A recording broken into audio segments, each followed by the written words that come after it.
Yeah, I would love some help, sir. All right, how we sitting? I wanna do like a big U, you know how it Oh, yeah, I've looks? seen that one. You know what I mean? Yeah. Whew. All right, so what's the deal? Are we, Nope. did we find a divorce decree? Yeah, he got it, but now he needs, now the mortgage guy was saying that he needs a copy of the, essentially because the guy had to pay child support, right? And he was in, Yeah. well, the child support ended this month.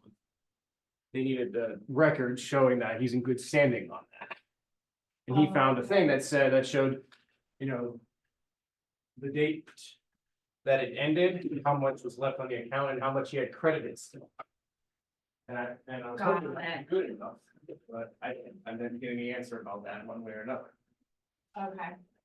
So my plan is if Kevin doesn't reach out to me, I'll call him. Because I want this done quicker and it's done sooner rather than later. Yeah. For sure. I'm gonna go grab Roy, because it's a day off, and I'm gonna drive him down there to the county court reports and get an exact print off, and look exactly what the guy said they need. Oh, that's cool. Roy really appreciated that offer because he doesn't like to drive. Oh, not bad. Thank you for your help. I'm always in a minor panic because I keep figuring like, since I had Olivia to do the contract stuff, you know, the Oh. yeah, the Transaction. transaction Later. stuff, I feel like I've forgotten something. Well, guess what? The beauty of a good transaction coordinator, if you did, she's got it. Yeah, I just don't think what I've forgotten. Yeah. Brian's on his way.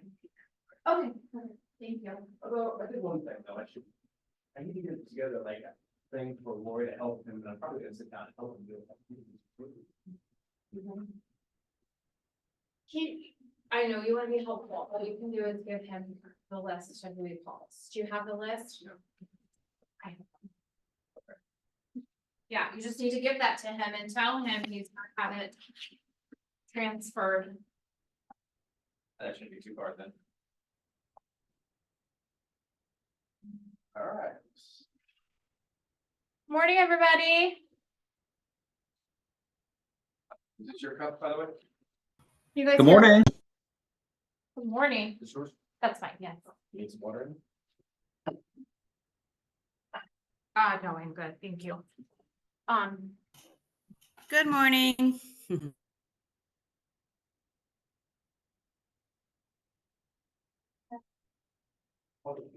Always good to see you. Everybody's blue again today. We are. We got the Lots of memo. blue today. Yeah. We got the memo. That's pretty, Barbie. Good morning. I'm good. Thank you for my keyboard. You're welcome. That's so sweet of you. I was gonna buy it myself. I didn't want you to have to pay for it. Oh, I saw you right after the end of that. And yeah, right, exactly. Oh, I know.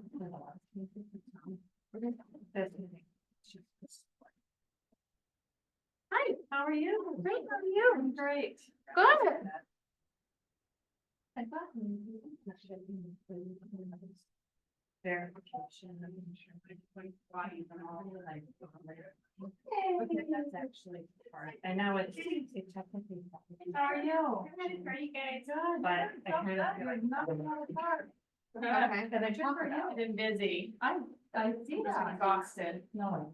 My fun is, how are you doing? Good, how are you? Good. Wish you too. Did you go to the big one? You met a lot, yeah. Yeah. Oh, well, I think I should go, but yeah, Summer, Earl, very nice to meet you. Are you on James?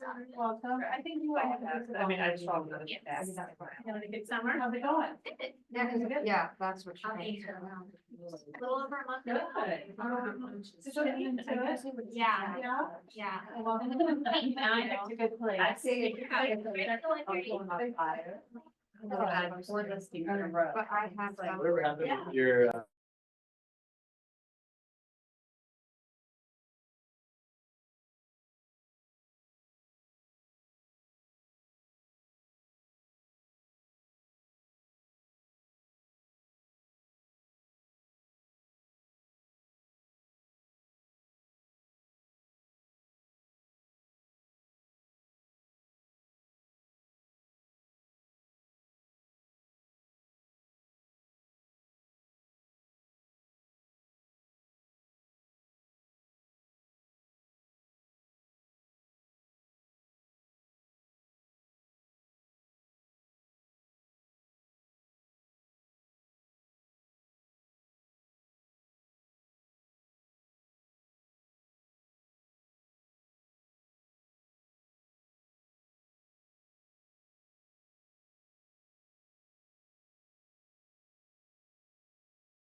We are going to get started. It's good to see everybody this morning. Everybody feeling good on this Jury Monday? Yep. Yeah, good. Everybody's got a smile on their face. I love it. All right, so we are here to talk about your ahas and takeaways from our summer mastermind trip to Cleveland. And the first question I'm going to pose to the group is, what was the most impactful takeaway that you had, and how do you plan to implement it into your business?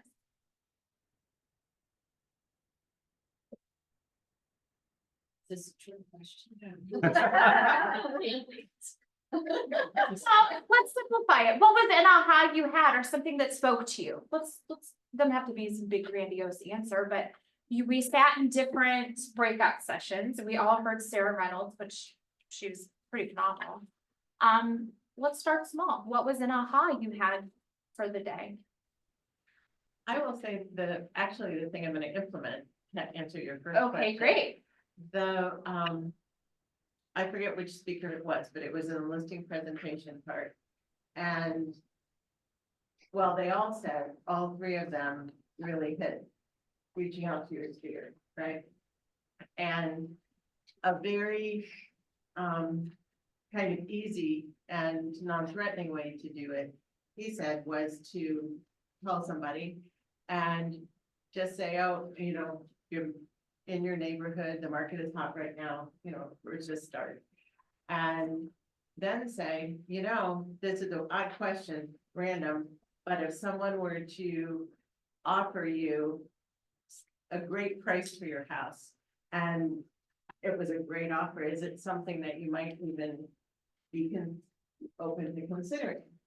And then the person will say yes or no, and if they say yes, and most people will say yes because they don't know what it is, then you don't ask them if they want to sell, you just say, oh, where do you think you would move then? And then that opens the conversation and you learn their timeline. Do they want to sell in 3 years when their kids graduate from high school? It's a way to just get more information. And occasionally somebody will want to sell, which is great. But I'm gonna start to use that script when I tell people. Yeah, I like that, yeah. Thanks, Jill. I attended the Tony Giordano, I don't remember what the name of his session was, but he wrote Social Agent 2.0. So that's a book that I have somewhere in my sales library. But I thought this was really interesting. He said, as a realtor, we have 3 jobs. Our first one is marketing and advertising, which I just know from my perspective, being like in business coaching, a lot of people will come and say, I'm not in marketing, I'm not in advertising. And to me, the big aha was, he's like, then you need to be in it, because that's really one of our roles. The other was a sales career, and the other I wrote down was. The 3 I have and I have them in reverse order. Go for it. So that we have houses because we're selling houses and that's our product. And then you have your sales business and then marketing. Yeah, so I must have wrote real quick. Okay. But yes, so, and I thought that was really, really interesting because he's huge into video. And video. But it's like content video, which I thought was really, really great. But his question was, what can I do today to remind people I know that I exist and that I exist in this space? And my last kind of on this topic with him was, for years and years, we talked about door knocking. And, and this is fine for people who still do physically door knock. But he said, being online with video is virtual door knocking. And you're getting it done essentially in, whatever length of time it takes you to publish a video and get it online versus actually hitting the street. So I thought that was really interesting. To kind of follow up on that, one of Tony's quotes was approaching your business without a passion every day is a mistake. Useless, I think was the word. Useless. Did anybody else sit in that breakout session and have anything to add around those takeaways? He also said when approaching your video plan, there's 3 layers of value. One is You're stealing all my good stuff. Yeah. I was gonna grab it, go grab it, because I've got one more. I've got one more, go. This one's probably better. Isn't it? Let her finish. Back to the train of thought. Pre-transaction value, active transaction value, and post-transaction value. So really being able to kind of identify those categories. Yes. Give an example of each. I know like we're working on that with us, so pre-transaction is just, I think it's a lot of the reminding people what you do, why you do it, and your kind of wall of value. Active transaction, what's actually happening in that process, and then what are we doing post-transaction? So I think it's kind of the way that it sounds was my takeaway. Yeah. Does anybody else? Yeah. hear that? I mean, and some of the extra things that I wrote down were like before you're going to market, are you helping them with staging? Are you helping them with, minor repairs and improvements before going to market? And then also and then obviously we know what we're doing during the transaction. But post-transaction would also be, we're here for. Forever. Hmm? Forever. Forever, yes, forever.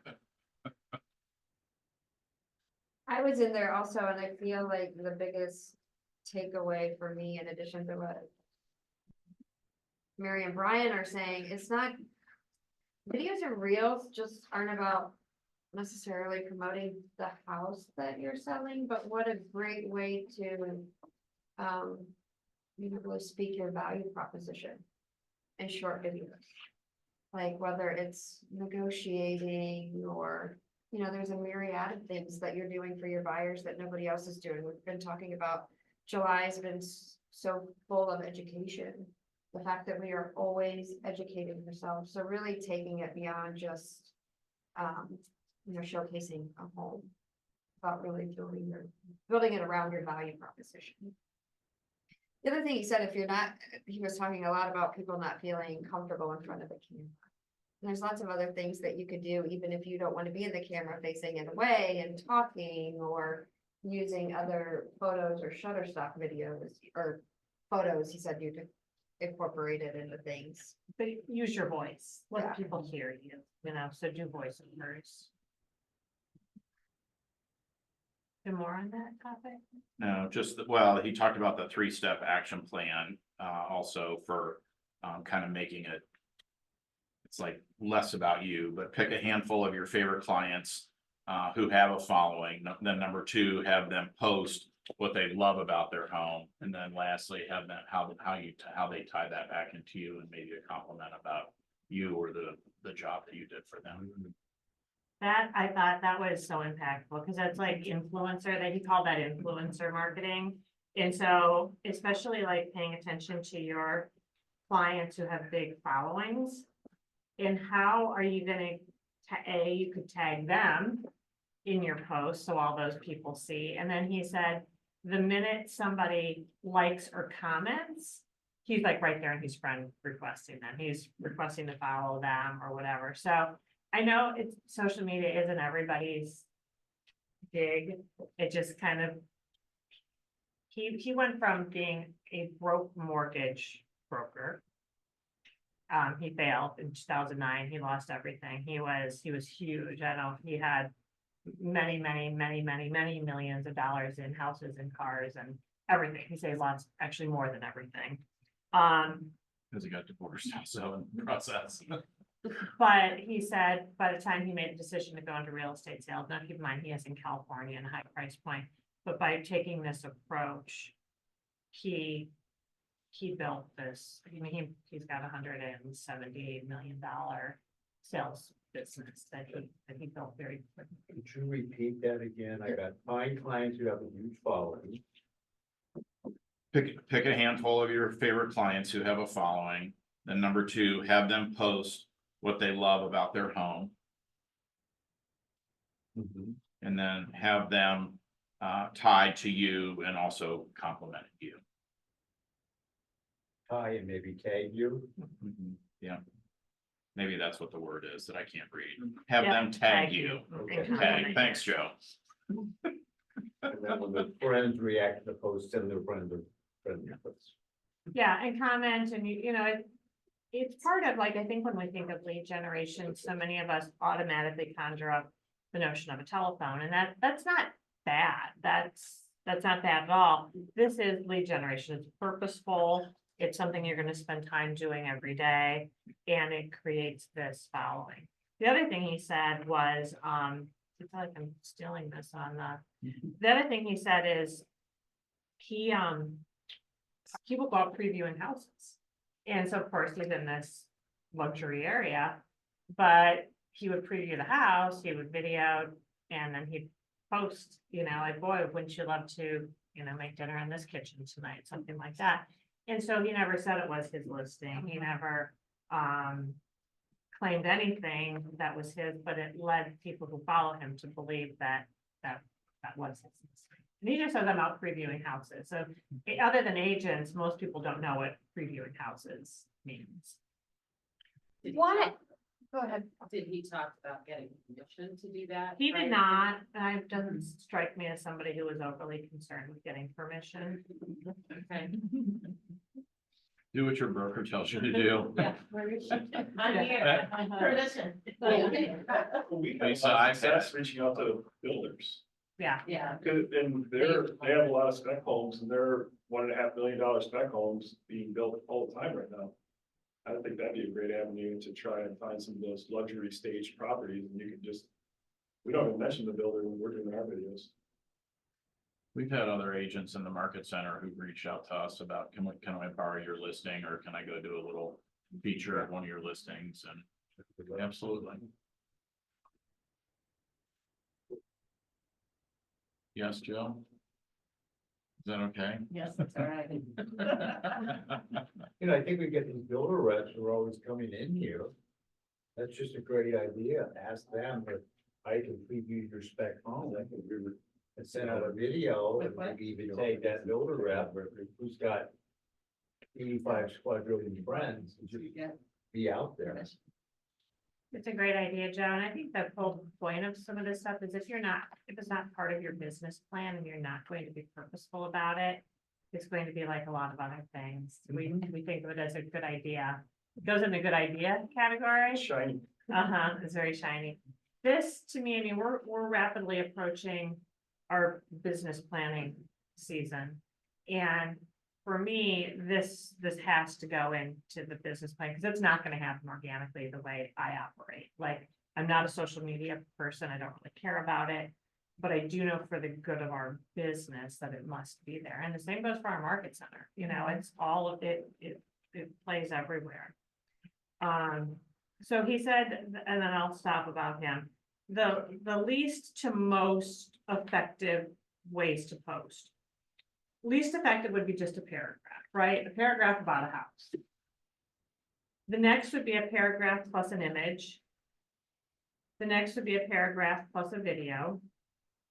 The next would be a video upload. The next after that would be stories and reels. And then the number one most effective is lives. So I thought that was interesting. Now I have the book, I'm gonna refresh it and I'll put it in the library so people can use it as a resource. So I'm not exactly sure of all the context around that list there. But you know, so if you're to the point where you're doing videos and stories and reels, you're approaching the most effective tools in his mind of reaching people. What's the title of the book? Social Agent 2.0.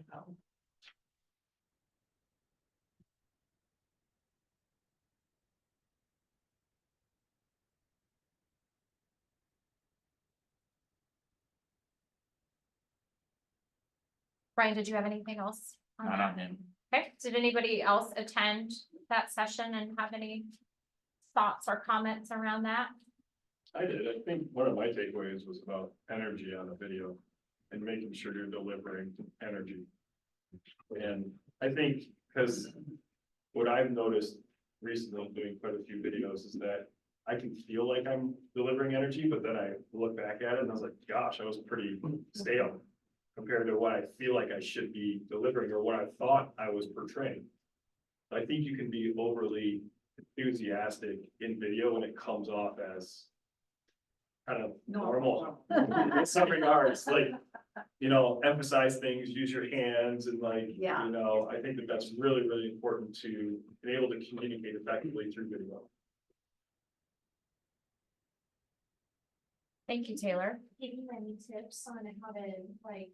Do push-ups before maybe. I don't know, whatever, drink a lot of Like a coffee. Red Bull, yeah. You know, whatever that looks like. I think it's just like, you know, just, you gotta show excitement. You gotta be showing excitement about the house that you're communicating and why you're passionate about it and things like that. Cause if it's just like, hey, this is a great kitchen, it's awesome, check out these features, you know, then it's gonna be really hard for people to resonate with you. The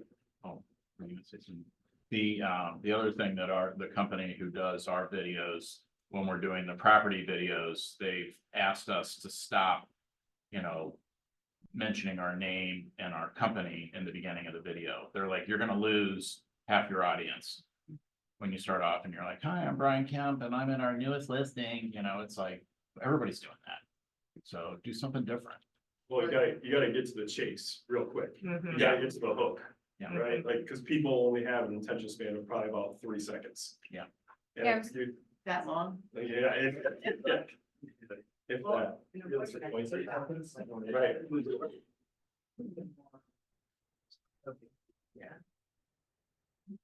Let's give us an example of a really good hook. I think like, so we just did a video out in Dublin and it was more of like, I'm standing outside this amazing home. It's, you know, probably valued at $4.5 million. Come on in and take a look. And then we immediately cut to the inside, because then you're like, you're giving them, whoa, luxury, like quick energy, like, and now here's the action, stay here because I'm gonna show you more.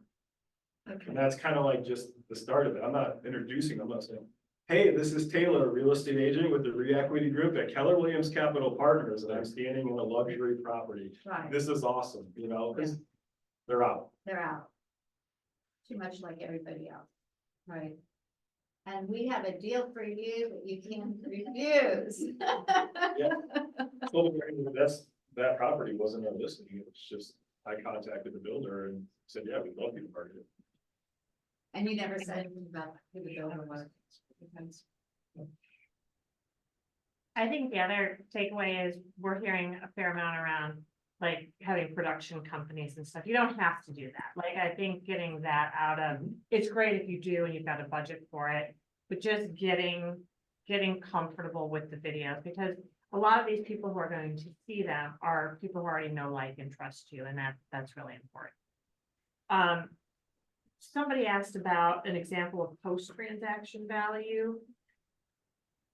This is not a plug for this, but there's a company called mycocoon.com. Has anybody heard of it? And it's spelled K-U-K-U-N.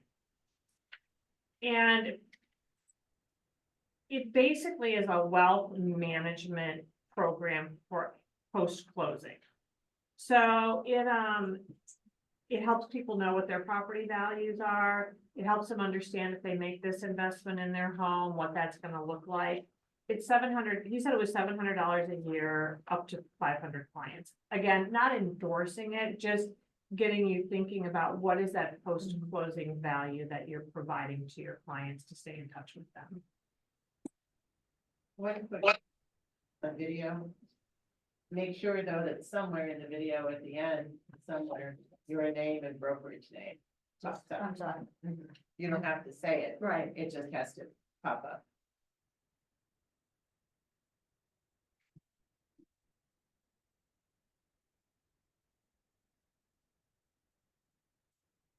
Oh, in the chat. I think good morning. I think it just says. Yeah, good morning.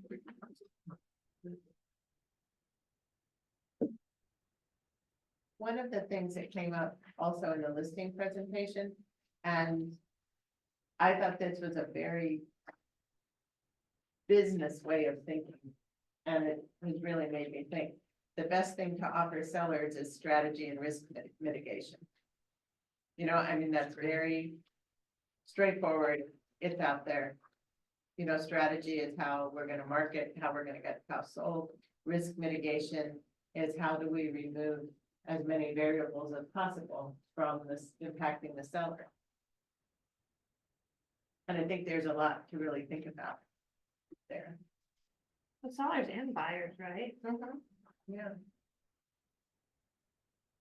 Well, And the youngest, panel participant said that, and he was, I believe, how old was he? He was probably late early thirties, yeah. Yeah, He was the brother of the, moderator. Yeah, right, right. they were on the same team.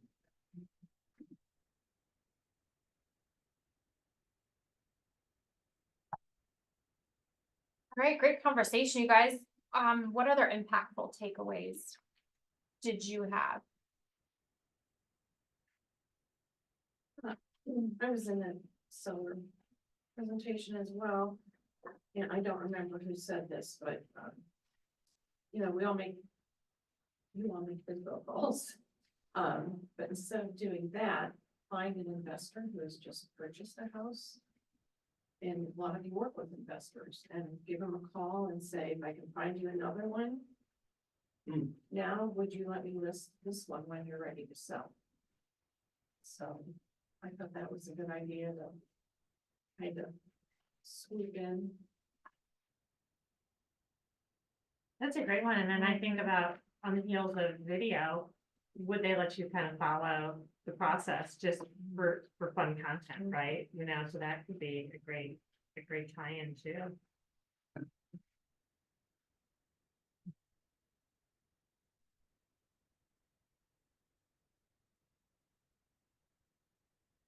Some of the stuff that they said was, I think it's just basic. Makes sense. But I think sometimes, especially at the pace everybody was going, you can't forget about those basics. And there was one woman there who was, she wanted to be stay-at-home mom, but she had her 4 kids. She just got herself involved with it. In her case, it was PTA. And she was just involved with her kids, and everybody knew her and everybody knew what she did. And her business grew from that, just being involved and eventually sponsoring things. And so her takeaway was make sure you intentionally connect to your community with your volunteer time. So pick something you're passionate about, volunteer, and just make sure everybody knows what you do. And it'll be an organic growth from there. She was an agent for Mansfield. Yes. Yeah. That's great. She would drop off cookies in the, yeah. Teacher lounge, Mhm. Right. with her card and everything else, and so she was always constantly dropping something off teachers. That's how her business organically grew.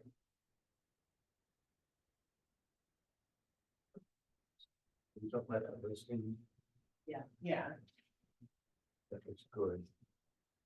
Like, it was ways to generate more listings. I always took notes. I can't type. But it was just very basic. Open houses, community events, meet and greets, grow your database, find something you're passionate about. Weekly coffees and lunches, which I got away from. Pete Formica in Cleveland, because he does these 2 coffees a week. Tell a story on Facebook, YouTube, on how you help some clients 2 times a month. Maybe have the client join in. Powerful thing. yeah, it was interesting, on both of the listing ones. Everybody was just hitting the things we already know, right? The basics on what to do. There was no magic thing that someone said to get listing. It all came back to basically keeping your head down and just contacting people. Like, you know, however you do it, just contact people. Sarah Reynolds was wonderful. I mean, her story was wonderful. But then she got into meat, potato, she said. 10 times your conversation daily. Wow. How do I do that?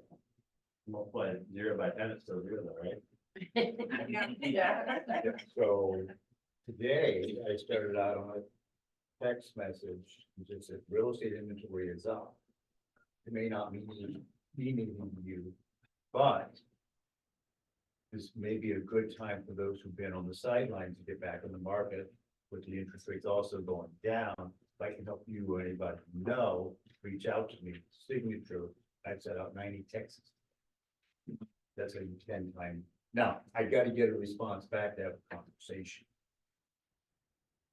But I think if you take a meaningful message without something salesy and do texts, and then I'm thinking, how many of you got the reach out? Reach, you can create groups. It's like, what, $10 a month? I'm just sitting there thinking, like, why don't I create a group of 400 of my best clients? Instead of me sending 400 texts, it's in one text. If they respond back, it's not a group text, it's just back to me. So I'm calling it Reach, REACH. So I've got some of you get, Lori, you can text one to off me about the classes of the week. That's on the Reach. So I've got 2 capital partners groups. When we adopted people, we're supposed to keep in contact, so I'll send out messages to them about the class. Barbara Jean, she's on my group. Joe, you should teach a class on tech. Yeah, no kidding. No, but the We're all recap very is shocked. good. I agree with you. I do use it, it's a great way to get a hold of people. Does it cost anything? It's free if your group is under 6. But if you want to do massive, I think it's like $10 or $12 a month. And it comes from your phone number? Comes from my phone. Yeah, that's the best part there. Yeah. Yeah. So I gotta get somebody to create a big group. And create another group with all my people.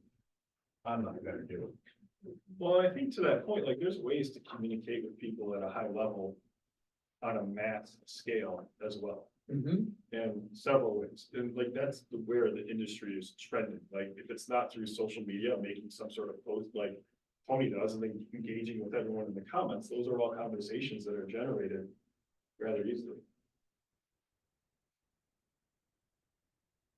Cole asked me on the bus to take a picture, because she was sitting in the middle of the bus and I was up in the front. So I just, reversed my phone and took a photo and sent it to her, and then I thought, I should post this, and I ended up having 5 really meaningful conversations over the weekend. People were like, where were you? What did you learn? And don't you know everything? You've been around for 100 years. No, I don't know it all. There's a fellow agent, she's North Dakota, she's part of our group, and something she did for my birthday, she had a video recorded, and clearly it was just her saying, hey, happy birthday, like she's saying, I'm thinking of you, happy birthday, I guarantee she recorded that video once and had it preset to go to everybody's database. That was the first day. It's like, hey, she's having this nice video. I went 15-second video, I watched it, that was nice, but. You go warm and fuzzy Yeah, inside. I was like, I guarantee she just sends that to everybody, smart, that's a good thing. Good. Here's a comment. Yep, Thomas put in the chat, another post-close value-added tool to help our clients determine their equity and market trends is HomeBot. I use it with all my clients and feedback is fantastic. Anytime our client completes activities on the app, it gives me a chance to check in and see if they have any other questions. Are you guys still using HomeBot? No. Do you? It's awesome. Yeah, I'd like to know. 25? Oh, I think even lenders, you can partner with lenders too now, they're branded with them. I think that's what it is in partner. For those in, Yeah, I think it's 50 feet off your buyers. for those in the room that aren't that familiar with it, can you just give a brief synopsis of it? It's like Zestimate, but has your name on it. Yeah. Well, there's a ton of tools Yeah. with it, which is amazing because it says you've got X amount of equity in your home based Correct. on the information they have. What could you do with it? You could pay off credit card debt, you could pay off student loan debt, you could buy another property, you could, and so it's. What could you rent your property for? What could too? you rent it for? Yeah, so it's really very useful. So yeah, to your point, it does show a value But somewhere. the best part about it is it has your name on it. Yeah. So I'll get texts from people that are annoyed that have their house undervalued. And Uh-huh. like, oh, no problem, like, let me fix it. By the way, why do you want to know what your house? Yeah. Here we're like, everything is like, cool. Versus like if it's this estimate, you can do all like, it's all the same tool. You can see like your rent and all that stuff in there. But if they do that there and click on show me more, it goes to some random agent who paid hundreds of dollars for that click. Yeah, And that's a great point, because the first time when we started using it, we started getting people reaching out, being like, this doesn't seem right. Yeah. And we were like, oh no, are we doing something wrong with this? No. This just started a conversation. yeah. And we reached out, started talking, like, well, what do you think, Dad? What's going on? And just to your point, why are you asking? And they almost like, almost without fail, they turned into something. Because if we could adjust the value for everyone's house to be $50,000 less. So we can just have To get the phone to ring. conversations, right? That's not an ethical violation either. Not if you just an over thing. How often does it come out, either what low or too high? It's just all based on data, so it's a massive pool of data that's out there. Sometimes people just think, like, the one was in Johnstown, and Johnstown all over the place. Yeah. Like, so it was a weird valuation. Right. And so he's like, this doesn't seem right. Okay, well, yes, because we can do that in more detail. Why do you think it? I've been thinking about moving out of here for a while, health development going on, Ryan goes on a listing. Consultation. And did you get it? We're getting. Okay. What's price? What will be on the market? Doesn't have any wheels.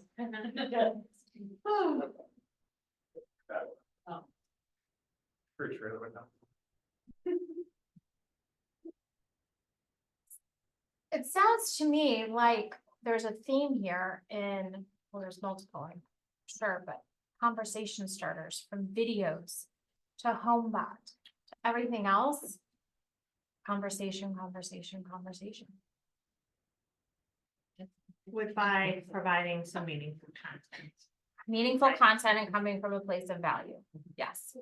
And that's, to that point, like, real estate hasn't changed, it's just how we do it changes. There's a lot of noise, and I think that was. I mean, I'll do too many meetings, so I'm not exactly sure, but there's so much noise right now, and I think that was a Tony Giordano thing. It's like, cut through the noise and bring things of value to your clients, because, you know, our attention spans are getting less and less and less. Because there's so much noise, and you go on, we were probably all guilty of it in here, you go, you start scrolling, it's like, oh, that house is gorgeous, or, oh, I'd love to do that in my home. And then the next time I see it, it's like, I never saw it again, it's like, it's all brand new. So it's like, what are we doing that like is capturing people enough to make a call to action? I think that's, what is our call to action to get people to move? And I think that's the, I guess that's the quintessential question that we've been dealing with for as long as I can think of.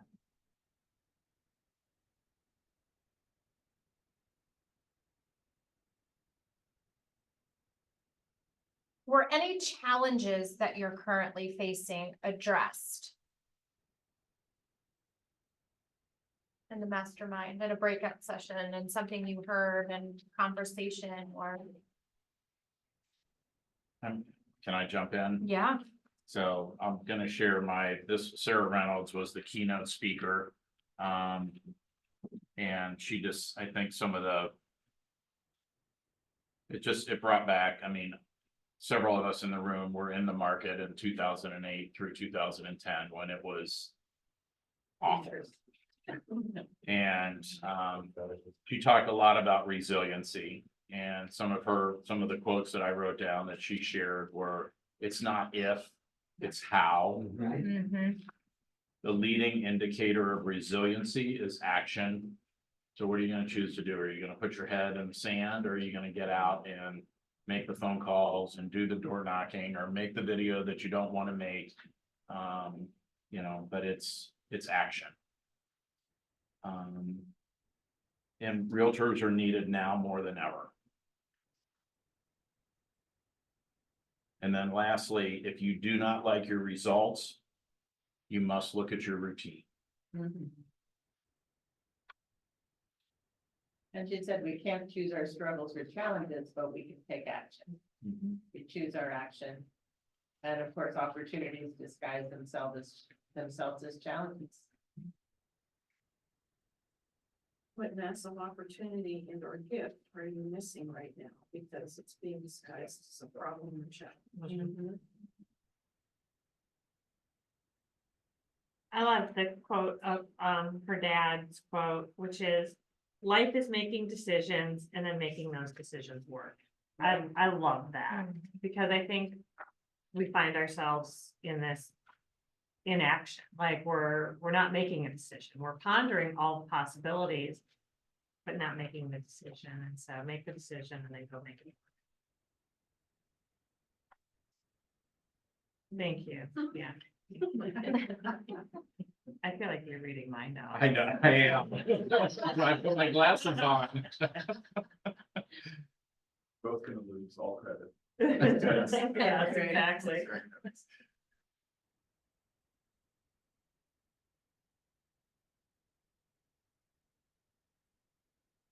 One of the sessions I went to was the KW wealth building strategy. And if anybody's done any of those previously, it followed a similar flow, but it starts with how much time do you have left? You know, how much time do you spend, how much time do you left on your, and just kind of sets the tone of like, what are you doing to make sure you're building that life? And reinforcing, if you're using real estate to just pay expenses. Those, you know, there's a certain level of expenses we all need to live, but once you reach that point, as you're making more money, putting it into assets that allow you to build that life that you want, and how it takes time to investing to get to that point. So it's saying, if you want to build that life you want, you know, realize it might take 10, 20 years, and if you're not doing stuff today, to start that, that's not gonna happen. So it was all about examples of deals that all of them have found, and it wasn't like they came in as they're sitting on a bunch of cash, they're already wealthy, they're already successful people, and then they started investing. It was, they're just agents and came across the deal, somebody brought them, asked them to do a listing. Or talking to them about whether it's a big guy or some sort of situation, they just want out. I do this for the house, just because they know the numbers and what they could sell it for, right? And people think, yeah, so there's a story after story, how they just thought differently, whenever they go to our clients, and found these deals that dramatically changed their wealth trajectory. And so it was, and then there's this packet here, I stole the blank ones to make copies and send it around. It just creates an action plan, specifically what are you going to do to get started doing that? Happy to share that. Just a good reminder. Good stuff. But it's Gary Keller saying that your first question on every listing appointment is, should I buy this? Right? It's true. I think it's very true. I was in that one also, Zach, and it was phenomenal, but something that spoke to me was, in order to have a big network, you're going to have a shit ton of self-worth. And I think that can translate in everything we do in this industry. So that was, I thought was really cool. I think also, like, we've heard a couple, I mean, Mary said resiliency, Zach just said patience and time. And I think that that's something that's really, really important to building anything. Because I think a lot of times we give up too quickly, or we don't give something the proper attention that it needs. As long as we're taking the actions, the results will eventually come. And I'm gonna plug something, because I think everyone should listen to it, is Millionaire Real Estate Agent Podcast. Thank you, Mary, for introducing me to it. But Jason Avis just interviewed Gary Keller and Jay Papasan, and it is 100% gold. And I sent a quote to my wife today, and I'll read it to you guys. You can be happy with your life and incredibly dissatisfied with your circumstances at the same time. You can be working to improve those circumstances while being happy. And so I think we feel the result isn't happening the way that we anticipated to happen, so we get dissatisfied or we get unhappy. But it's about trying to find the joy in the journey and making sure we're doing the actions within the journey that create that happiness. But the patience, the resiliency, like if it is an investment property, if it is building a portfolio of investment properties, it's not gonna happen overnight. And especially in this market, you have to figure out how you're gonna identify them and things like that. So I think it's a common theme that we're hearing right now. Does it feel like I've never been a particularly patient person, so we'll get that out there, but does it feel like people are less willing to be patient with this immediate response, immediate information world we live in? I don't know, I was just out of curiosity, like, I wonder if it's me, or is it just our environment, and how do we counter that? Reflection. And goals, like putting a plan in place and then just working the plan. I mean, that's, Gary was talking about in that podcast. How do you find happiness? And it's by having big goals and knowing that you're working toward those big goals. Can I say something? Yes. Yeah. Yes. You know, I think a lot too is that we lose that focus, and it's good to have people to help remind us of what we're trying to accomplish. And I think that's why it's so great that we have these meetings every week, because we're reminded of what our goals are. And you know, a lot of us can feel like, you know, we keep getting a no, or it looks like we're failing here or there, and we have to be reminded where our wins are at. So I mean, that's just my opinion. Absolutely, Jasmine.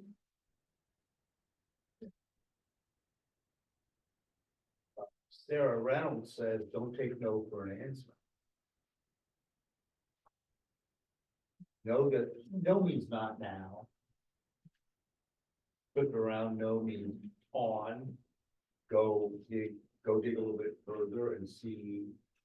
If not now, then when, or do you need any information? Or you're open-minded enough to look at something that may help your family or help you build your wealth, and then shut up, which is hard for me to do. You got a 9-year-old and a 5-year-old. They teach me that every day. What happens? No, why not? Why can't I? What if we did this? What if we did that? What if we tried this? What if we tried that? Yeah. It's like, I should do more of that. Yeah. Sales people in our house are our kids. Yeah. Should start having them make calls. What you should answer like my mother, just because I'm your mother. That doesn't work anymore. It doesn't work anymore.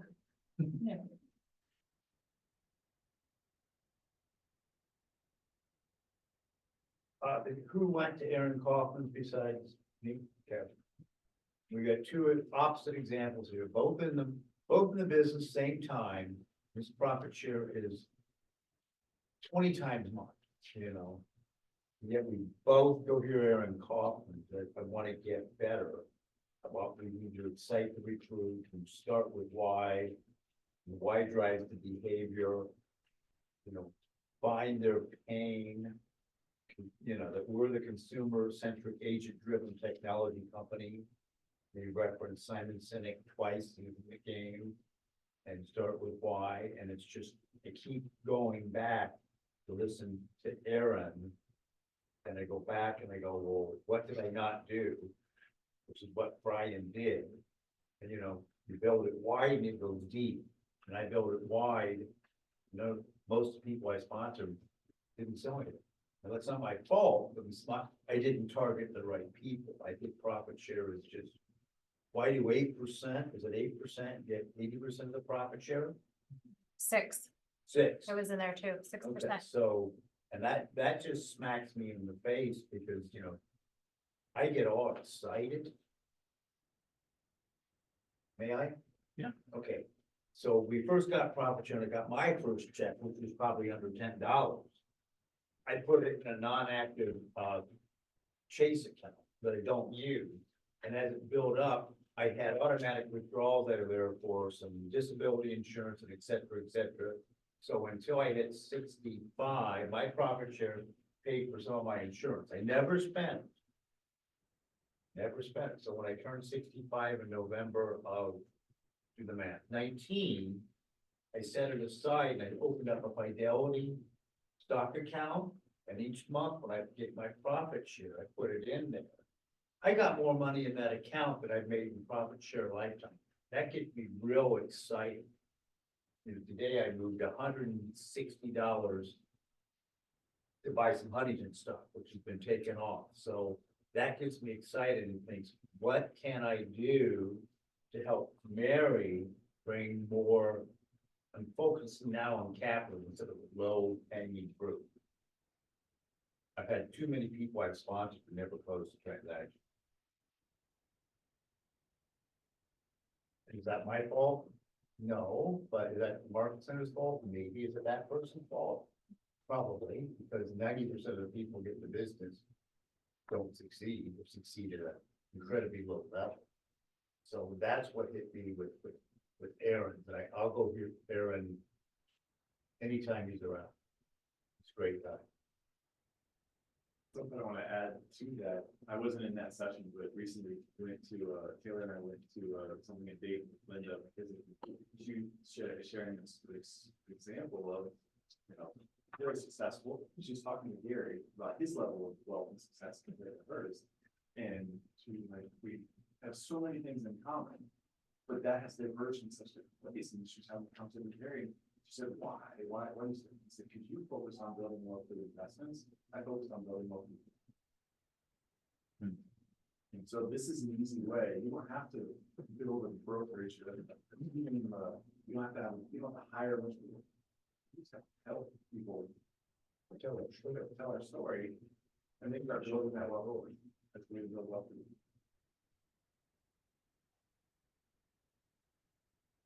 For those of you who don't know, this is not a selfish plug, but Press and Linda McKissick interviewed me, and that it posted today on their profit share mastery. It's about a half hour, 24 minutes, and it's my story about how I got started, and so anyway.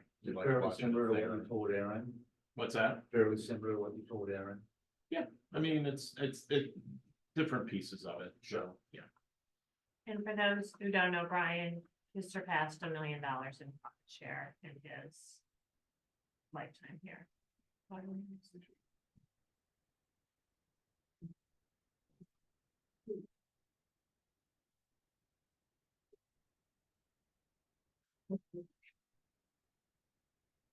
That's it. He's only 16.8 times higher than I. That's what the question is. We're not competitive at all, Joe. Okay.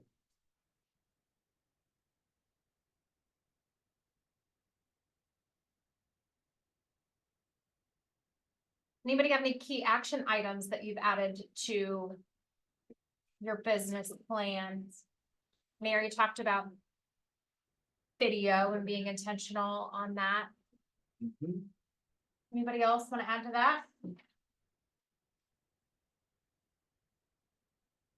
I will say, even before this, but, and Renee's got a whole stack there, but those layers of value have been something we've identified as being something that we need to constantly be communicating to people, and so there was nice affirmation there. So it's an action, but it was in motion before the mastermind.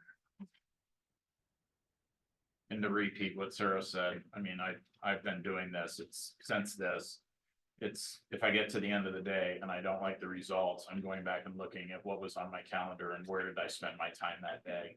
And I'm gonna make sure that I'm not doing that the next day. Change your routine. Yeah, that was powerful, for sure. Anybody else? Any last minute comments? Anybody else notice that you can't spell homeowner without the word meow? Meow, Daniel, Free cats. free cats. All right, anybody on Zoom land have anything you'd like to add before we dismiss? One quick note, I don't think he's on here, but if you see him either online or in the market center, Mike Davis was responsible for organizing the bus and getting us there. Thomas was our sponsor for lunch, and we truly appreciate him, and Ohio Real Title provided our breakfast on the way up. So thank you to all of them. And I'm glad you all invested in yourself and came up, and also for coming in here if you didn't. So thank you. Thank you. Have a great day, everybody. You too, thank you. Thank you. Yeah.